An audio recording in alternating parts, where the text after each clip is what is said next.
Netanyahu, el presidente de Israel, el primer ministro israelí, ha dicho también hace un par de semanas que hay que perseguir a todos aquellos que critican la política de Israel como antisemitas.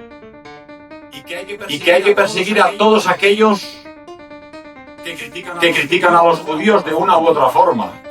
Pero sobre todo hay que prohibir en todos los países europeos aquellos revisionistas que dudan o niegan del Holocausto. Increíble, el presidente de un Estado moderno, Oriente Medio, teóricamente más democrático de la zona, ¿verdad? Este señor que está en esta entrevista que les voy a poner, que les presento aquí la doctrina del shock del canal Ciencia y Espíritu de Miguel Celades Rex, es el señor Pedro Varela. Es una de las personas más inteligentes, maravillosas y magníficas de España, de Cataluña concretamente.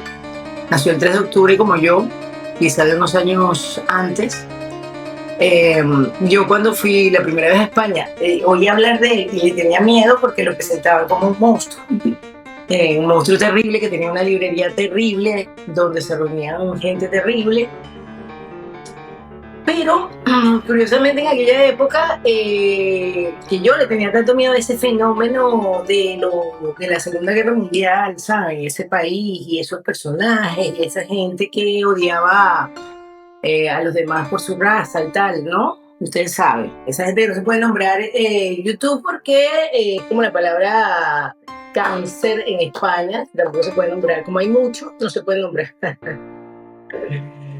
Bueno, los malos de la Segunda Guerra Mundial, los malos de Hollywood, los malos por excelencia de Hollywood, ¿no? Que, bueno, finalmente son los malos por excelencia de todo, porque lo que es malo por excelencia para Hollywood es malo por excelencia para el mundo, ¿no? Bueno, y entonces este señor, nada, tenía una librería y decía cosas, yo nunca lo oí porque claro, los medios se encargan de mostrarte una cara, otras no, unas declaraciones sacadas de contexto y tal, y le terminas teniendo miedo. Y yo digo, wow, este es el papá de todos estos tipos que se rapan la cabeza y que agarran a sudaquitas como yo, que estaba llegando a España. Uy, qué miedo, ¿no? En Andorra me pasó un evento con una gente de esta, una tontería, y me asusté mucho, ¿no? Pero eso me hizo plantearme, bueno, sobre esa idea, ¿no? De que la verdad la cuentan los ganadores de la guerra. O sea, que la verdad... Entonces, claro, yo cuando veía algo tan plano con la explicación de por qué fue la Segunda Guerra Mundial y quién era el país malo, malísimo, dirigido por un hombre malo, malísimo y un grupo de gente mala, malísima que querían matar a un poco de gente buenísima, inocente, pasiva, así, unos pobrecitos seres que los agarraron ahí que no le habían hecho nada a nadie y hoy estos monstruos locos, ¿sabes? Dirigido por un señor de un bigotito, ¿no? Que es el epítome, no sé si se dice epítome, es el representante del mal sobre la tierra, de un señor que con un bigote muy desagradable, que paradójicamente se parecía a Charles Chaplin, parece primado negativo, ¿no? Ahora que... Pero bueno, este señor malísimo, le hizo esto a esta gente buenísima, por lo cual esta gente se tuvo que ir a Palestina a joder ahora a estos pobres palestinos, pero eran buenísimos cuando se fueron para allá, ¿eh? También eran buenísimos cuando los votaron 109 veces de 109 países en Europa porque les tenían mucha envidia. También eran, ellos tenían como una actitud muy buena gente y entonces eso hizo que Cristo en el templo, al ver a los mercaderes con esta actitud tan así, yo no he hecho nada, yo soy bueno, yo soy una víctima, tú eres un anti-tal. Cristo, o sea, después de un arrecherón, hasta Cristo se dio un arrecherón y los expulsó del templo y los latiguió. O sea, gente que era tan buena que le sacaba la piedra a todo el mundo y por eso los expulsaban de todas partes, ¿no? Bueno, este señor,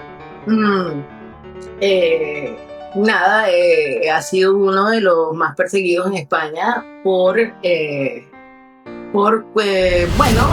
revisitar la historia. Es un revisionista, es uno de estos terribles revisionistas que, releen la historia no tanto como la propaganda insiste en contarnos, sino como ellos creen que sucedió. Bueno, si ya estando en Venezuela, después de vivir en España y en Barcelona, me hubiera dado el todo por irlo a visitar y conocerlo en persona. Es un ser maravilloso, lo admiro muchísimo, igual que al señor Josep Pame, igual que al otro Miguel Celades que lo está entrevistando.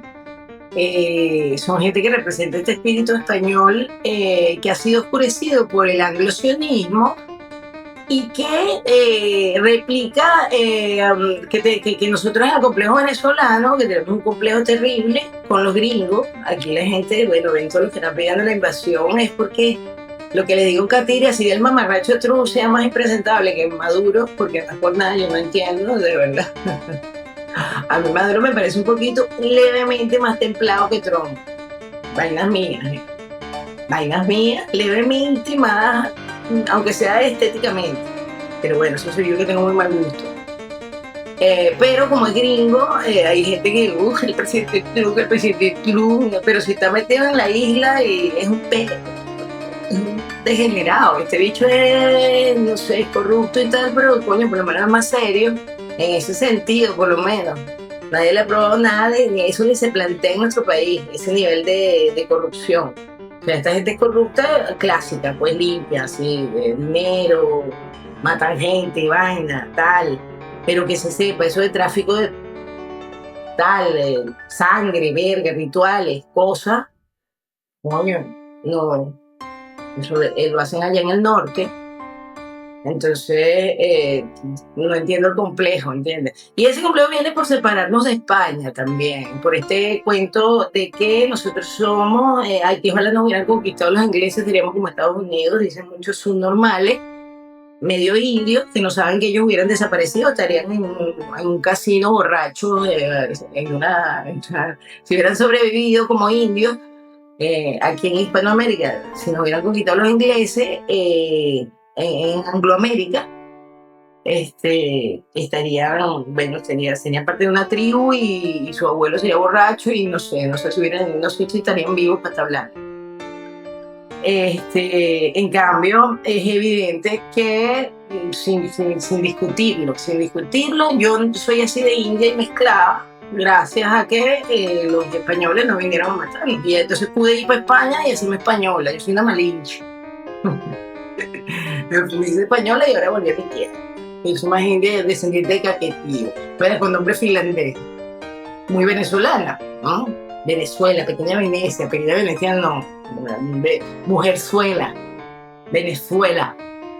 Y considerando que la nobleza negra veneciana es la que manda, es la que mueve los tal, Venezuela bueno, que Simón Bolívar era más masón que masonín, nosotros ni siquiera, eso para nosotros no es ninguna teoría de la conspiración, lo de los masones en el poder. Sabemos que Bolívar era masón, que el otro era masón, aquí no, el otro día me encontré una vaina aquí en el pueblo de al lado, un templo masónico, ahí tengo la foto, a ver si la encuentro. Nosotros no tenemos esos complejos en Venezuela. Bueno, les presento aquí a mi estimado señor dueño de una librería que trataron de cerrar, un editor que le queman los libros en España en el siglo XXI, porque no les gusta lo que dice de los señores estos que bailan y vaina, que quieren tener 1400 gollín, esos señores que están matando a la gente en Palestina y que son los dueños de los barcos y vaina, que no se les pueden nombrar porque es delito de odio. Entonces, bueno, a ver, oigan a este señor y después me cuentan, dejen sus comentarios aquí. Hola amigos, ¿qué tal? Bienvenidos a este programa cortito para hablar con una persona que será otro de los grandes, destacados ponentes del próximo Congreso de Ciencia y Espíritu. Pedro Varela, ¿cómo estás? Muy bien, gracias. Un placer hablar contigo de nuevo desde aquella ya veterana entrevista de hace 15 años, por lo menos. Pasa el tiempo volando. Que trascendió, ¿eh? Madre mía, sí, en su momento, ¿verdad? Madre mía, sí. Pues sí, oye, pues la verdad, pues de verdad un placer grande. Y sabes tú que hace tiempo que te perseguía porque hay muchas cosas que me impactaron muchísimo. Yo tuve un antes y un después de tu entrevista, te lo tengo que decir, Tuve un antes y un después. Tú sabes que yo siempre me había movido en ambientes más... Sí. Sí, y en ambientes más de izquierdas. Yo me tragué el cuento... A ver, yo soy de Santa Coloma de Gramenet. Claro. Yo es un pueblo comunista, ¿no? Y yo no era comunista... Sí. porque me gustaba ser anarquista, pero por el pañuelito negro ese que nos poníamos, que era muy divertido. Claro. No tenía ni idea de lo que estaba yo haciendo, ¿no? Claro, es lo que pasa. Con 18 años, ya me dirás, ¿no? Pero con tu entrevista dije, madre mía, lo que hay aquí. Hay una historia diferente. Cuando Buah.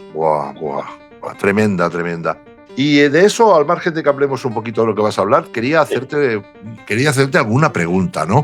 Porque, a ver, bueno, yo te he presentado como el grande y de los mayores guerreros y quizá uno de los que ha pagado un precio más alto. Se lo decía a Josep Pamias hace poco, ¿no? Él ha pagado un precio muy alto. Pero lo sé. Tú quizá más. Lo he escuchado y lleva muchos años. Sí, no es otro guerrero, bueno, es otro... Yo quiero unos esquejes de Josep Pamias, ¿no? Pero claro, lo tuyo, o sea, ¿por qué? Hay una inquina tremenda, ¿no? Entonces, has tocado hueso. Entonces, bueno, yo me gustaría que explicaras tú por qué has tocado hueso, qué es lo que les ha dolido tanto al sistema como para tratar de demonizarte, porque lo han intentado.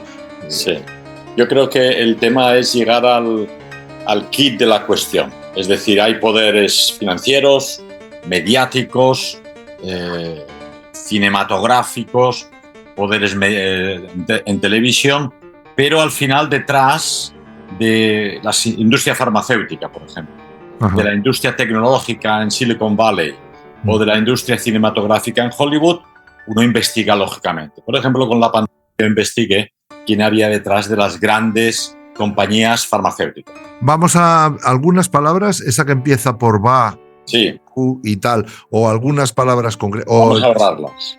Sí, vamos a decirlo de otra forma. Yo hago así inyecciones y si hablo de alguien, igual hablo del pintor austriaco, ¿verdad? Todo aquello que el algoritmo de YouTube no puede interpretar. Terrible. Ya con tu nombre ya es peligroso. Sí. Pero sí.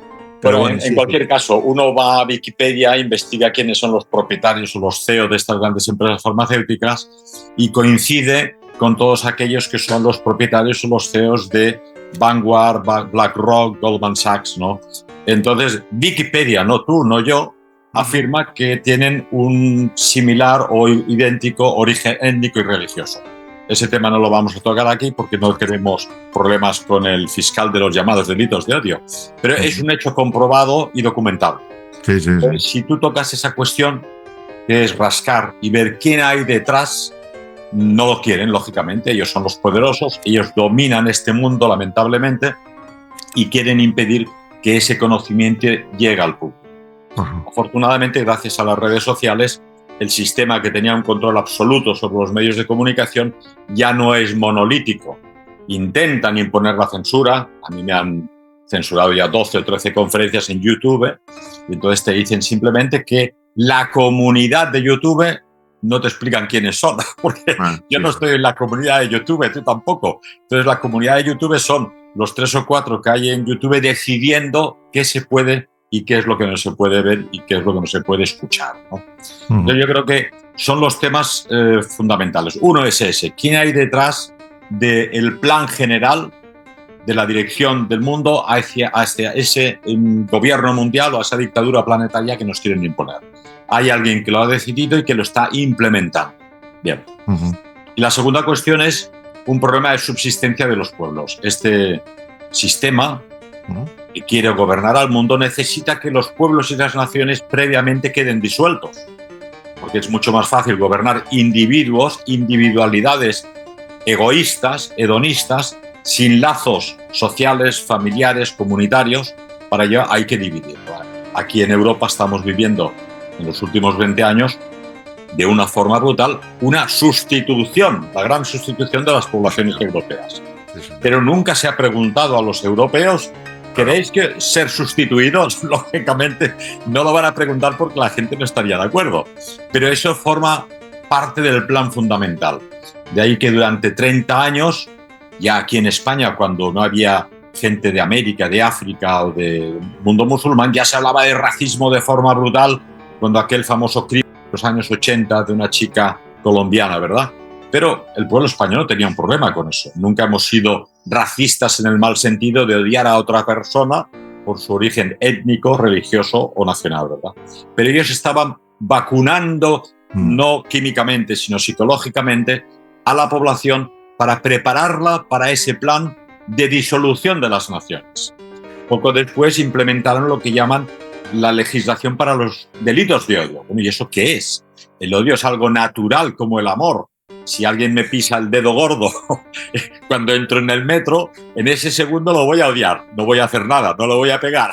Pero el odio es instintivo. Entonces, lo que se pretende es utilizar un insulto arrojadizo, cual es racista, antisemita, odiador, para neutralizar a cualquiera que intente oponerse a los planes de esta élite globalista. Entonces, ahora ya hicieron la gran propaganda, la gran vacuna psicológica de la población con el racismo y luego implementaron la legislación. De forma que ahora, cuando ya se ha hecho realidad la gran sustitución y la invasión cultural, étnica, religiosa de otras poblaciones que tienen tantas virtudes como las europeas o las cristianas, pero cuando ya se produce ese efecto, la población autóctona es incapaz de defenderse. No puedes abrir la boca, porque te van a acusar de racista, de antisemita, o te van a imponer la legislación de los llamados delitos de odio. Entonces, todo eso forma parte del mismo plan, ¿verdad? Es un cajón desastre para sacarse de la manga para cualquier cosa que tenga que ver oposición a varias cosas, no solamente al plan Kalergi, no solamente a eso de la sustitución, también con el tema género, que te voy a decir. O sea, que al final siempre acabas en ista, ¿no? Racista, machista, fascista y todo lo que termina en ista, es ¿no? inventar insultos arrojadizos que neutralicen al oponente. Ahora, por ejemplo, acaba de fallecer Watson, ¿no? Que era el gran científico, premio Nobel, descubridor del ADN, ¿no? De la hélice del ácido desoxirribonucleico, ¿verdad? Bueno, pues este hombre le desposeyeron de sus títulos, siendo el máximo genio en la cuestión genética, porque se atrevió a decir que efectivamente la inteligencia tiene un factor genético que se hereda. Y él afirmó que había poblaciones muy inteligentes en este planeta, como los japoneses o los chinos, y otros menos, como ciertas poblaciones primitivas, ¿no? Bueno, pues siendo científico, habiendo demostrado su conocimiento, el sistema dijo, no, por ahí no. Todos tenemos que ser iguales, todos vamos a ser iguales, y ese igualitarismo ha de ser impuesto. Por ejemplo, la publicidad. No hay forma de ir por la calle sin ver anuncios de Benetton, de Coca-Cola, de McDonald's, donde siempre hay un negrito guapo, lo cual me parece muy bien, y una chica blanca o rubia, ¿no? Entonces, es una publicidad que incita a la mezcla racial obligatoria. Acaban de editar en televisión escandinava, en el programa del Estado danés, una publicidad para convencer a los daneses de que son demasiado homogéneos, demasiado blancos, demasiado daneses, y que tendrían que insistir en mezclarse con asiáticos y africanos, como cada cual que haga lo que quiera, lógicamente. Pero cuando esa política la implementa el mismo Estado, es el Estado que lucha contra la población autóctona, ¿verdad? Entonces hemos tocado el tema de las élites, quiénes son, el tema de la sustitución y luego los otros temas que son temas históricos, de los que yo me especialicé como historiador, y esos son los tres temas que el sistema no quiere que sean tocados.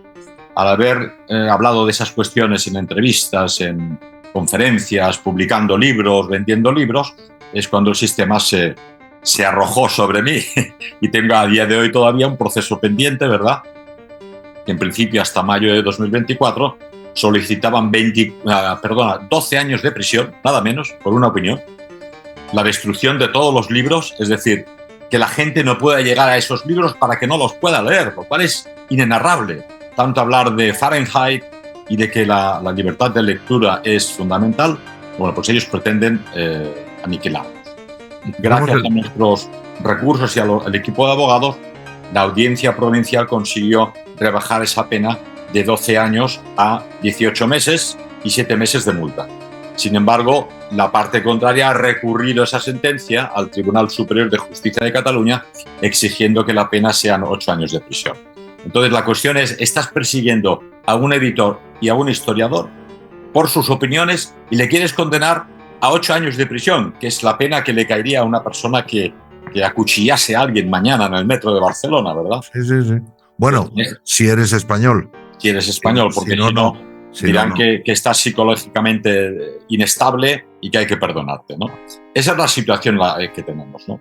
Pero todo esto que ocurre en Occidente, en la modernidad surgida de la Revolución Francesa, con los valores de igualdad, fraternidad y tal, ha sido un proceso destructor de la tradición, lo que llaman ellos el antiguo régimen, ¿verdad? La tradición en todas las culturas siempre tenía una visión trascendente, de ahí el título de la conferencia del día 22, del mundo y de la vida. Si nos vamos, por ejemplo, al Tíbet, el mundo tibetano, la cultura tibetana, el régimen político tibetano anterior a la invasión de China, era trascendente. Toda la vida de los tibetanos, su comportamiento, su forma de ser, su forma de vivir y su visión del mundo era trascendente, porque estaba unido al creador y a lo trascendente. Eso era exactamente igual con los indios de las praderas, que vivían junto a sus muertos, que danzaban junto a sus muertos. Que hablaban español. Sí, por porque cierto. me enteré, por cierto, sí, que todo aquello era parte del Apache Jerónimo hablaba español. Exactamente. Todo aquello era parte del virreinato de la Nueva España, que era México, que ocupaba hasta la mitad de Estados Unidos, ¿verdad? Entonces, el gran problema de la modernidad, el fracaso de la modernidad, ha sido, ya no digo no creer en Dios, cada cual crea lo que quiera, sino ignorarlo. Entonces Dios dice, bueno, de acuerdo, me ignoráis, haced lo que queráis. Pero de ahí que nos encontremos ahora al borde de una nueva guerra mundial, una tercera guerra mundial, que será de carácter nuclear, además. Trump acaba de ordenar al ejército americano retomar las pruebas nucleares. Acto seguido, Putin ha dicho, pues nosotros también. Bueno, desde Hiroshima y Nagasaki se han llevado a cabo 2.000 pruebas nucleares en el mundo. Luego aquí no te dejan conducir en coche por Barcelona. Luego aumentan los casos de cáncer, ¿verdad? Entonces, es una modernidad que quiere utilizar la fuerza bruta para destruir las culturas tradicionales. ¿Pero qué ocurre? Irán, Rusia y China defienden sus propias tradiciones. Unos son musulmanes, los iraníes, otros cristianos ortodoxos, los rusos, otros supuestamente comunistas, pero con una larga tradición confucionista, ¿verdad? Y el mundo hegemónico occidental, sobre todo Estados Unidos, que es nuestra cultura, son nuestros europeos, son nuestros cristianos, nuestra raza, pero que ha sido dominado por aquella élite de la que hemos hablado al principio y que describe muy bien Wikipedia, ¿no? Pero ellos quieren imponer la antitradición, destruir la familia, la perversión de los niños. Has escuchado recientemente en el País Vasco pues este campamento que han hecho en verano, financiado por el gobierno vasco, donde llevaban a los niños y a las niñas de 15 años a ducharse juntos y a ducharse con los profesores, que eran de tendencias homosexuales, pero este es su problema, pues claro, sin pedir permiso a los padres. Entonces, todo lo que ocurre en Occidente es una destrucción constante de la tradición.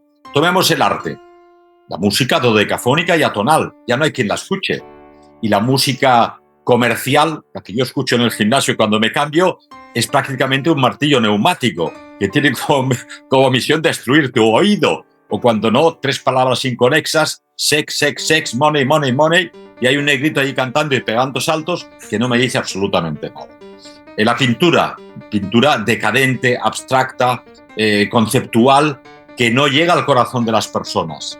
La escultura, solo tienes que ir por las autopistas, ver qué autopistas son qué monumentos son construidos junto a la autopista.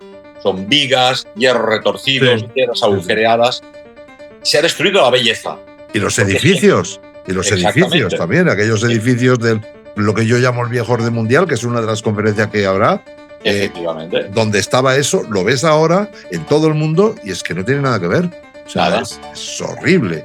No, es todo funcional, se inició con la Bauhaus, ¿verdad?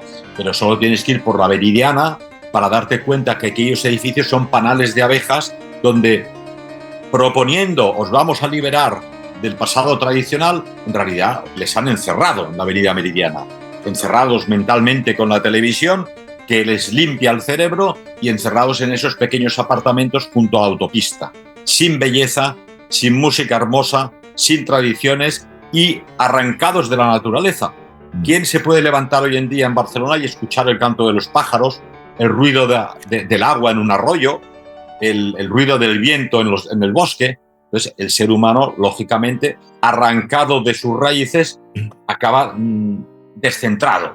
Y ahí nos encontramos que gran parte de la población está alimentada a base de diazepam, porque tienen depresión, o tienen ansiedad, o tienen una tristeza esencial. Y así vamos. De ahí que sea tan importante que lo mismo que buscamos medicina tradicional, saludable, basada en la naturaleza, como hace el doctor Pàmies, o personas que investigan alternativas a la forma de vida actual, también en la política, no hemos de olvidarla, porque la política es la que decide de qué forma vamos a convivir. De ahí que la política, los que hemos despertado, tenemos que volver a llevarla a la trascendencia. Es decir, todo aquello que está conectado con el origen primigenio del ser humano, que es nuestro creador, va a ser positivo. Si nosotros nos apartamos de la trascendencia, acabaremos enfermos y autodestruyéndonos. Y en esa estamos. La sociedad actual está destruyendo al Occidente, a la Europa tradicional, y el problema es que esa Europa tradicional, ese Occidente colectivo, quiere imponer esos antivalores a las otras culturas. Y, lógicamente, las culturas orientales, Irán, Rusia, China, se defienden. También India se les está uniendo, ¿verdad? Entonces, si ese Occidente colectivo, ese poder hegemónico norteamericano que está en manos de los que dominan el sistema, quiere imponer esos antivalores, tiene que destruirlos. Para destruirlos tiene que declarar la guerra, o bien, perdón, que aquí hay una, ha salido un vale, ya está. Tiene que destruirlos y oponerse a cualquier forma de resistencia. Yo les digo a los amigos que encuentro por aquí ucranianos, digo, es un error si defendéis vuestra entrada en la OTAN y vuestra entrada en la Unión Europea, acabaréis teniendo educación sexual para los niños en las guarderías de Kiev y de Ucrania. Tendréis desfiles gay en las calles de Kiev.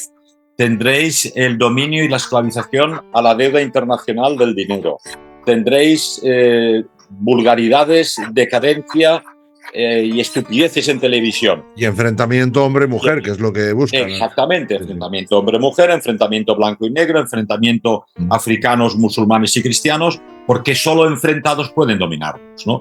Entonces, creo que es muy importante volver a arrastrar a la política a la esencia, que es elevar a la población a lo alto mediante el arte, la naturaleza y la cultura, después de haber conseguido lo esencial para su supervivencia: vivienda, alimento y organización social.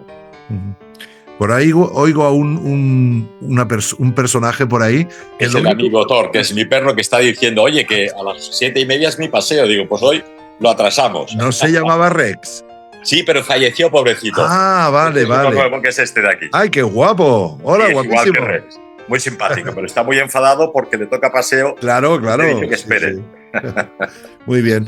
Yo recuerdo muchísimo esa charla que tuvimos aquella vez y lo explicaste muy bien, el tema de que la deshumanización, que si no sabes ni de dónde eres, ni de qué país, ni de qué raza, esa mezcla cultural donde todo te da igual, acabas deshumanizado, acabas solo. Porque para tu mujer y para tu familia y tus hijos, tú agarras un fusil y te vas a romper la cara con quien sea.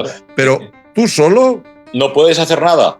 Cuando Cataluña sea 60% musulmana y 40% africana y quede un 10% de catalanes, ¿qué sentido tiene defender la cultura catalana que tanto amamos? Claro. No será posible, porque hablarás con el de la derecha, que viene de Bolivia, con el de la izquierda, que viene de Argelia, con el del frente, que es un yoruba o un nuba de Cao, y no podrás entenderte, tenemos intereses diferentes. Sí, no obstante, yo haría una distinción ahí, si me permites, digamos, de lo que es Latinoamérica con lo que es África, ¿no? Bueno, evidentemente la cultura en Hispanoamérica nos es mucho más cercana por el idioma, por la religión y la mentalidad. Exacto. Pero así todo, sí, claro. Si vamos a Hispanoamérica nos damos cuenta que existen divisiones sociales y que si eso lo atraemos a Europa de forma masiva, es decir, si traes la sociedad de Calcuta a Barcelona, tendrás la situación de Calcuta. Pues yo ayer estaba en Madrid en una conferencia y por las calles pues, había personas de 20 diferentes países, 20 diferentes culturas vendiendo con las mantas en la calle productos encontrados o robados, cualquiera sabe. Entonces, eso es un ambiente de Calcuta. No lo habíamos vivido antes en Barcelona y Madrid. Y se ve. Y el político que quiere ocultarlo o que dice que esto... Nos quiere engañar.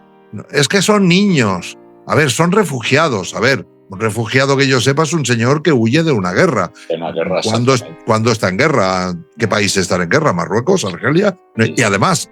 Y se refugiarán las mujeres y los niños y los mayores. No los hombres. Los tíos se quedan a pelear, ¿no? Su país. Exactamente, los tíos se quedan a... Sí, y son los que vienen ellos, con el móvil de última generación y ya son los chicos, ¿no? Jóvenes y en edad militar, además. En edad militar. Y eso es, yo pensaba, ¿cómo podrían meter un ejército en Europa hoy en día? Imposible, si no es de esta forma, que ya lo tienen dentro. Ya lo tienen. Porque mira a ver lo que está pasando en Inglaterra, en Londres, Alemania, en París, en ciudades alemanas. París, o sea, terrible, terrible. Sí, la mujer, las feministas no hablan nunca del tema, pero la mujer en Europa ha perdido libertad y seguridad. Totalmente. Constantemente el número de violaciones en Escandinavia, en Alemania, en Inglaterra, en España, han aumentado de forma exponencial. Claro, la prensa y la televisión nunca quieren citar cuál es el origen étnico o nacional de los delincuentes. Claro, pero los catalanes están llenas en un 50% o un 60% con personas que no son españoles, ¿no? A pesar de ser una minoría, lo que demuestra que sí que existe una relación inmigración multicultural y delincuencia. Claro, pero a ver, la solución tú dices que, sí, no sé, tiene que ser política, pero ¿cómo solucionamos la política? Recuerdo una pregunta que te hice muy directa, ¿crees en la democracia? Y me diste una explicación muy extensa y buenísima de cómo hacían, que había que ver a los animales cómo lo hacían, ¿no? Me recuerdo. Efectivamente. Yo creo que para juzgar a cualquier sistema político hay que ver si ese sistema político es bueno para la población autóctona. Entonces, si la democracia es buena para los españoles, perfecto. Pero si se ha demostrado que es mala, entonces no funciona, no me sirve. Entonces, la democracia piensa que existe desde hace 200 o 150 años máximo. Hay 2.500 años anteriores que eran otros sistemas políticos con los que las naciones prosperaron, crearon. España, por ejemplo, con Isabel la Católica, evangelizó toda Hispanoamérica. No era una democracia. Todas las empresas actuales, Apple o Boeing o Airbus, son pequeñas monarquías con un poder absoluto y una autoridad absoluta y un poder de toma de iniciativas total. Y funcionan perfectamente. No hay ninguna empresa que sea democrática. Son jerárquicas, autoritarias y monárquicas. Hay un monarca que se llame Elon Musk o que se llame Zuckerberg, que dirige la empresa hacia el éxito, ¿verdad? Entonces, si eso funciona entre las empresas, si eso funciona para enviar un cohete a la luna, si eso funciona entre las manadas de elefantes, de leones o los lobos mismos, ¿verdad? ¿Cómo pretender que los seres humanos, para dirigir un Estado que es mucho más complicado, tenemos que estar obligatoriamente divididos en partidos políticos que han quedado anticuados? Es un invento del siglo XIX, del siglo XVIII, ¿verdad? Y hoy en día se ha demostrado que son entidades de corrupción, entidades de amiguismo y entidades para que gente realmente mediocre escale en el poder. Tenemos presidentes, políticos, senadores que son doctores que nunca han escrito el doctorado, como ha quedado demostrado. Autores de libros que nunca han escrito esos libros, títulos universitarios que nunca han tenido. Y podemos realmente decir que en la clase política española es la peor clase política que hemos tenido en nuestra historia. Y que puedes encontrar personas mucho más valiosas en el mundo académico, en el mundo empresarial, en el mundo cultural, pero que justamente en el mundo político, donde es tan complicado dirigir un pueblo, tenemos la gente más mediocre. La gente que se puede vender más, la que menos valores tiene, yo creo. Así es, yo creo, efectivamente. Menos. Sí. Entonces, es fundamental, desde mi punto de vista, fomentar la belleza, la música, el arte, el retorno a la naturaleza y la trascendencia. Es decir, que el corazón del ser humano y, por tanto, de los políticos y de la política tienda a elevar a la población autóctona hacia lo elevado y hacia lo eterno, ¿no? Porque al final, todo, tú, yo, lo que queremos, lo que amamos, todo eso es pasajero. Todos desaparecemos, es efímero. Lo primero que te dice San Pedro cuando llegas al cielo, esas maletas llenas de dólares se quedan fuera, aquí no entra nada. ¿De qué te ha servido toda una vida coleccionando dólares? Y eso te demuestra que la cultura, la modernidad occidental ha cogido la vía de tren errónea hacia el hedonismo, hacia el materialismo, hacia el deseo de propiedades, Pero es importante decir que esto no lo llevamos innato, nos No. lo han inducido. Así es. Ese es el tema. Así es, Ese es el efectivamente. tema. Desde Caín y Abel siempre tenemos esa división entre Caín y Abel, Don Quijote y Sancho Panza, entre el idealista y el que está pensando en el potaje madrileño. Pero hoy en día es ya el tener más coches, más casas, más relaciones sexuales que al final no van a elevar a la persona, ¿no? En la tradición europea y especialmente en el barroco español se valoraba mucho el heroísmo y la santidad. La idea del teatro clásico español o de los conquistadores que fueron a Hispanoamérica o de los frailes franciscanos que evangelizaron aquellos países era elevar a la población a la santidad o al heroísmo y a la lucha por la patria, ¿no? En este caso, la monarquía española impuso, incluso a Colón lo tuvieron que meter en prisión porque se trajo indios de América como esclavos. Isabel la Católica le dijo, oiga, estos señores directamente devueltos a su tierra y a partir de ahora todos los habitantes de la Nueva España son súbditos de la corona como la gente de Valladolid y Salamanca. Entonces no hubo una esclavitud en la Nueva España, no hubo una esclavitud en Hispanoamérica porque fue prohibida expresamente por Isabel la Católica y los diversos decretos de Burgos y posteriores. Quizá hubo españoles que se portaron mal, sin lugar a dudas, pero no era la intención. La intención era, la monarquía hispánica era cristianizar a los aborígenes que venían de un mundo antropófago, que se mataban entre sí. De hecho, Hernán Cortés no habría nunca podido vencer sin la ayuda de decenas de miles de indios que le ayudaron a combatir al mexica, que les esclavizaba, que les sacaba el corazón, que le ofrecían a sus dioses, ¿verdad? Eso fue posible porque había una visión trascendente de la vida y de la política, que era la monarquía hispánica en ese momento. Wow. Yo creo que eso es lo que todavía conservan de alguna forma países como Irán en su cosmovisión musulmana, o la Rusia de Putin, que abandonó el comunismo y se está fortaleciendo con el cristianismo ortodoxo. Eso les da una fortaleza interior que, a pesar de las amenazas tecnológicas de Estados Unidos, ellos no quieren renunciar. Y el otro tema importante es que el pobre pueblo norteamericano, que no dejan de ser europeos y antiguamente cristianos, al ser pueblos protestantes, se han entregado totalmente a esa ideología viejo-testamentaria que es la que domina el mundo y las élites globalistas. Oye, ¿qué está pasando con la religión cristiana? Porque, claro, yo miro el baremo de dónde tocamos hueso y no, con algunas veces que publico cosas. Publiqué un meme donde estaban todas las catedrales e iglesias que se habían quemado en Francia y bueno, ¡pum!, saltó el Gran Hermano como loco a quitarme aquello. No me digas. Sí, claro. Con lo cual, uno escucha de la cantidad de cosas que están pasando, lo mal que lo están pasando los cristianos en otros países. Así es. Pero aquí nadie dice nada de esto. La matanza de cristianos en África es constante. Es terrible, terrible. Pero quemados vivos. No solo eso, en Siria había una gran proporción de cristianos, sí. En Oriente Medio, incluso en Gaza, en Palestina, había una gran proporción de cristianos y están siendo aniquilados en todas partes. ¿Pero por qué el cristianismo es la religión a batir? ¿Por qué? Bueno, esto lo tienes en una imagen que he explicado ayer en Madrid en la conferencia. Cuando Pilatos pregunta al pueblo judío, ¿Barrabás o Jesucristo? Dice, crucifícale, crucifícale, y que su sangre caiga sobre nosotros, sobre nuestros hijos y los hijos de nuestros hijos. Es decir, ellos se enfrentan a Dios, al fundador del cristianismo, que es hombre y que es Dios, que es el único Dios que se hace carne, huesos y sangre como nosotros y sufre como nosotros. De ahí la imposibilidad durante la Reconquista española de un entendimiento entre ese Dios que se hace carne, huesos y sangre como nosotros y el Dios musulmán que es lejano y no cercano a la humanidad, ¿verdad? Entonces, esa decisión de enfrentarse a Dios lleva a ese poder de los sacerdotes y rabinos del antiguo Israel a enfrentarse a esa religión. De hecho, empiezan matando a Cristo, pero luego continúan matando a apóstoles y, de hecho, si te lees el Antiguo Testamento, todos los profetas que vienen para anunciar la llegada del Mesías son asesinados. Todos y cada uno. Esto ya colea, entonces. Esto colea y viene del Antiguo. Finalmente, ese mismo Antiguo Testamento va anunciando la llegada de Cristo y cuando finalmente llega se lo cargan, lo liquidan. claro, se cargan a Dios contra el que no pueden, ¿no? ¿Cuál es el paso siguiente?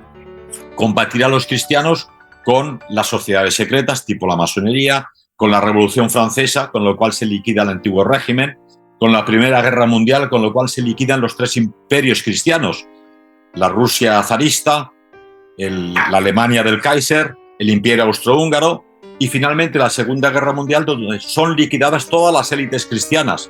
Aquí en la Guerra Civil Española se cargaron a Ramiro de Maeztu, por ejemplo, ¿no? Se cargaron a muchísimos poetas, escritores y autores que eran nuestra élite intelectual. Y en la Segunda Guerra Mundial, todas las élites de los países europeos fueron liquidadas por las tropas soviéticas a las órdenes de Stalin, ¿no? ¿Y ahora qué falta por aniquilar? Aniquilar el pueblo portador de esa civilización que son los europeos. Cuando seamos sustituidos por musulmanes y gente de África y otras culturas, los portadores de esa misión quedarán simplemente en Hispanoamérica, afortunadamente, ¿no? Y esa lucha final nos lleva a una dictadura donde el anticristo, es decir, aquellos que se opusieron al Mesías, impondrán su gobierno mundial tecnológico a través de la censura de WhatsApp, la censura de YouTube, el dinero digital, el euro del Banco Central Europeo cuando desaparezca el dinero metálico, y entonces estaremos presos en una cárcel digital donde no podrás cobrar, ni vender, ni comerciar, como dice el Apocalipsis, de San Juan. Y quien tenga un poco de perspectiva se da cuenta que así es. Ayer leía el mensaje de Pavel Durov, el fundador de Telegram, que es el único que no pertenece a esa élite viejo testamentaria, diciendo: vamos directo hacia una dictadura planetaria donde la libertad de expresión será un sueño. Es mi cumpleaños, pero no tengo nada que celebrar. ¡Guau, qué duro! Y en esa situación nos encontramos, estamos quizá en los últimos pasos a esa dictadura planetaria, pero cada vez hay más resistencia. Estás tú, estás los 20 oradores que van a hablar el día 22 y las personas que en las redes sociales y a nivel personal se están conectando para reaccionar contra esta dictadura. De ahí que no lo van a tener fácil y la resistencia será importante. Pues mira, justamente en una entrevista que hice con Robert Martínez, no sé si lo conoces, lo conocerás allí, sí. La verdad es que me motivó esa entrevista, ¿no? Muy bien. Porque a mí siempre que me dicen, bueno, pues, ¿y cómo ves el futuro? Digo, chico, pues pintan bastos, la verdad, porque de cada paso que damos nosotros un pasito, ellos dan 5, ¿no? Y tal. Sí. Pero me dijo, no, oye, que la masa crítica ya podemos ser un 30% de gente con todo el cuento último que nos contaron y con tantas cosas. Ha habido mucha gente despierta y un 30% es mucha masa crítica. Me dio esperanza, como resistencia que soy, ¿no? Me dio esperanza. La prueba está que a raíz de eso del hombro, pues mucha gente que despertó para ese tema, con la idea de que todos los primeros ministros decían vamos hacia una nueva realidad. ¿Cómo que una nueva realidad? Es una enfermedad y hay que curarla. No, una nueva realidad. Normalidad en todas partes, ¿verdad? Sí. Eso hizo pensar a mucha gente, y luego la encerrona, el encierro voluntario, entre comillas, ha llevado a que mucha gente ponga en entredicho muchas más cosas. Los medios de comunicación, el sistema financiero, la historia que nos han explicado, la ideología dominante. Y yo creo que efectivamente se está produciendo un levantamiento que algún día va a cuajar y va a hacer imposible que estos criminales internacionales lleven a cabo su planificada dictadura planetaria. Pues ojalá, amén, ojalá sea así, sí. La verdad. Pedro Varela, un librero que ha pagado un precio y está pagando un precio muy alto por editar un libro, por tener pensamiento crítico, por no por cuestionarse cosas y bueno, es lamentable que sea un ejemplo, digamos, ese, porque hay mucha gente que tiene miedo de ser eso y se van a callar. Pero por otra parte yo creo que es motivante, muy motivante para gente, por ejemplo, como yo y otra gente, que haya pues un guerrero como tú, un guerrero como Josep Pamias, un guerrero como Naucet Morgade, que si no lo conoces ya lo conocerás, y gente que está dando la cara a pesar de, ¿sabes? Así que, oye, pues... La vida no tiene otro sentido, Dios no tiene otro sentido que luchar por el bien, la verdad y la belleza. Nuestro paso por este mundo es muy corto, somos un ser espiritual en un cuerpo material que vive muy poco tiempo, y ese poco tiempo nos puede llevar a la salvación o a la condenación, dependiendo de lo que hagamos. Así que luchar es la misión para la que estamos aquí. Como decía un un orador muy importante, Miguel Ángel Cornejo, decía, si Dios nos hubiera hecho para estar todo el día comiendo, bebiendo y tumbados al sol, el ser mejor preparado de la creación es una vaca. Entonces no somos vacas. O nos habrían hecho un mejillón, una almeja. Mejillón. Muy bien, Pedro Varela, qué gusto y qué honor de verdad estar contigo ahora un felicidades ratito. por Qué tu bueno. capacidad organizativa y de reunir Gracias. a tanta gente capaz. Bueno, vamos a ver si todo va bien. Van a faltar sillas y bueno, y nos veremos muy prontito. Nos daremos un abrazo, con tu Al final permiso. de noviembre. Un abrazo y saludos a todos. Gracias. Chao, chao.